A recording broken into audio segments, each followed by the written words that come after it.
இது ஒரு பிரதமரை தேர்ந்தெடுக்கிற ஒரு தேர்தல். அதனால இந்த 10 வருஷமாக சிறப்பாக ஒரு நல்ல ஆட்சியை கொடுத்தவர் நரேந்திர மோடிஜி அவர்கள். அவர் மீண்டும் ஆட்சிக்கு வர வேண்டும். அவர் வருவதற்காக இந்த தேர்தலில் பெரிய வெற்றியை பெற வேண்டும்.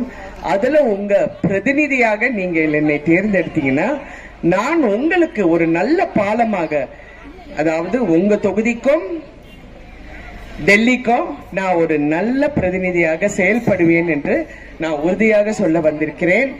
இதுல என்னவென்றால், நாங்க பாரதிய நிறைய விஷயங்கள் சுலபமா இருக்கு. இப்ப இந்த இடத்துல நிறைய பிரச்சனை என்ன பாத்தீங்கன்னா, பட்டாசு தொழிற்சாலை இதை சிறப்பாக செயல்பட வேண்டும் அப்படிங்கிறதுக்கு. அப்ப நாங்க நிதி அமைச்சர் கிட்ட பேசும்போது, இங்கே மாநில தலைவர் அண்ணாமலை அவர்கள் பேசும்போது, கண்டிப்பாக இந்த தொழில் நசுங்கிவிட நாங்கள் விடமாட்டோம். கண்டிப்பா இப்ப இது கடைசியில ஒரு கோர்ட்ல ஒரே ஒரு பேப்பருக்காக அங்க இருக்கு. அது வந்துடுச்சுன்னா சிறப்பா இந்த தொழில் நடக்கணும். அப்புறம் இன்னும் இது ஒரு எக்ஸ்போர்ட் எல்லாம் பண்ணி வேலை வாய்ப்பு அதிகரிச்சு நல்லா இந்த இடம் செழிப்பாக இருக்கிறதுக்கு. ஏன்னா இந்த இடம் ஒரு இண்டஸ்ட்ரி ஏரியா. இங்க இந்த தொழில் தான் முக்கியமா இருக்கு. இது இன்னும் சிறப்பாக நடத்த நான் கண்டிப்பாக உங்களுக்காக, உங்கள் பிரதிநிதியாக நான் குரல் கொடுப்பேன் என்று உறுதியாக சொல்ல கடமைப்பட்டிருக்கேன். இதுல என்னவென்றால், பாரதிய ஜனதா கட்சி ஆட்சிக்கு வரும் என்று இந்தியா முழுவதும் பரவலாக பேசப்படுகிறது. அப்படி இருக்கும் போது நாங்க இருக்கிற இடமும் செய்ய முடியும் என்று சொல்லக்கூடிய இடத்தில் நாங்கள் இருக்கிறோம் என்று நான் உறுதியாக சொல்றேன். இப்ப நாங்க எதிர்கட்சி அது மாதிரி எல்லாம் சொன்னீங்கன்னா, இப்ப திமுகவோட கூட்டணியை பாத்தீங்கன்னா அவங்களுக்கு ஒரு பிரதமர் மந்திரி என்று இன்னும் கிடையாது.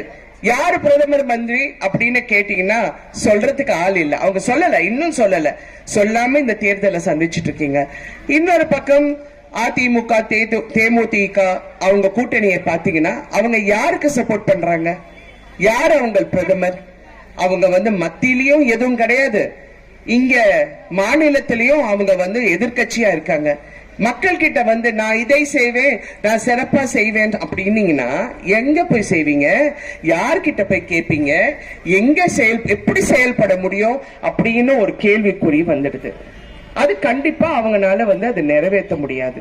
ஏன்னா அவங்க யார அவங்க சப்போர்ட் பண்றாங்கிறது உறுதியாக இல்லை. எல்லாருக்கும் மக்களுக்கு நல்லது செய்யணுங்கிறதுக்காக தான் வராங்க. ஆனா யார் சிறப்பா செய்ய முடியும், யார் கரெக்டா பண்ண முடியும், செய்ய முடியும்ங்கிறத நீங்கள் பார்க்க வேண்டும். நீங்கள் உங்கள் பொன்னான வாக்குகளை தாமரை சின்னத்துக்கு வாக்களித்து உங்கள் பிரதிநிதியாக, உங்கள் சகோதரியாக என்னை தேர்ந்தெடுத்து ஒரு பெரிய வெற்றியை நீங்கள் கொடுக்க வேண்டும்.